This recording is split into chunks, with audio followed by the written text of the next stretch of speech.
કુંભલગઢ કિલ્લાની અદ્ભુત કહાની। અરવલ્લી પર્વતોની વચ્ચે એક અજાયબી ભરેલો સમય હતો। રાજસ્થાનમાં એક મહાન રાજા શાસન કરતા હતા, મહારાણા કુંભા। તેમના મનમાં એક સ્વપ્ન હતું, એવો કિલ્લો બનાવવાનો કે જેને કોઈ શત્રુ ક્યારેય જીતી ન શકે। અને ત્યાંથી શરૂ થાય છે કુંભલગઢ કિલ્લોની રહસ્યમય કહાની। અધૂરો કિલ્લો, એક અજાણી શક્તિ। દિવસે હજારો મજૂરો મહેનત કરતા, પથ્થરો ગોઠવાતા, દિવાલ ઊભી થતી, પણ જેમ જ રાત પડે, સવાર થાય ત્યાં સુધી બધું ધરાશાયી, દિવાલ ફરી તૂટી પડેલી। આ ઘટના એક દિવસ નહીં, ઘણા દિવસો સુધી ચાલતી રહી। મહારાણા કુંભા ચિંતામાં ડૂબી ગયા।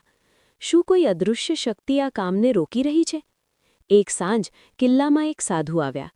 તેમણે શાંતિથી કહ્યું, મહારાજ, આ દિવાલ સામાન્ય નથી, તેને મજબૂત બનાવવા માટે એક નિસ્વાર્થ બલિદાન જરૂરી છે। આ સાંભળતા જ આખું દરબાર નિશબ્દ થઈ ગયું। ઘણા દિવસો સુધી કોઈ આગળ આવ્યું નહીં, પણ એક દિવસ એક યોગી આગળ આવ્યા। તેમણે શાંત અવાજમાં કહ્યું, હું મારું જીવન આ કિલ્લા માટે અર્પણ કરીશ। મહારાણા કુંભા આશ્ચર્યચકિત થઈ ગયા। આવો ત્યાગ? કેમ? યોગીએ સ્મિત સાથે કહ્યું, આ કિલ્લો માત્ર પથ્થર નહીં, આ આપણા ગૌરવ અને ભવિષ્યનો રક્ષક છે। યોગીએ એક શરત મૂકી, જ્યાં મારું માથું પડે ત્યાં મુખ્ય દ્વાર બનાવજો, અને જ્યાં મારું શરીર પડે ત્યાં દિવાલ ઊભી કરજો।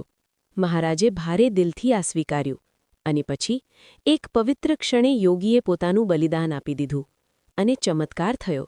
તે દિવસ પછી દિવાલ ક્યારેય તૂટી નહીં, કિલ્લો મજબૂત બનીને ઊભો રહ્યો। લોકો કહે છે કે તે યોગીના ત્યાગની શક્તિ આજે પણ આ દિવાલમાં વસે છે।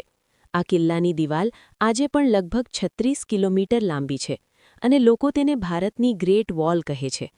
આ જ કિલ્લામાં પછી જન્મ થયો એક મહાન યોદ્ધાનો, મહારાણા પ્રતાપ। આજે જ્યારે કોઈ રાત્રે કુંભલગઢની દિવાલ પર ચાલે છે, તો હવામાં એક અજાણી શાંતિ હોય છે।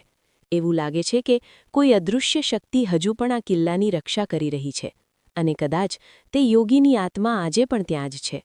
ચંદ્રિકા।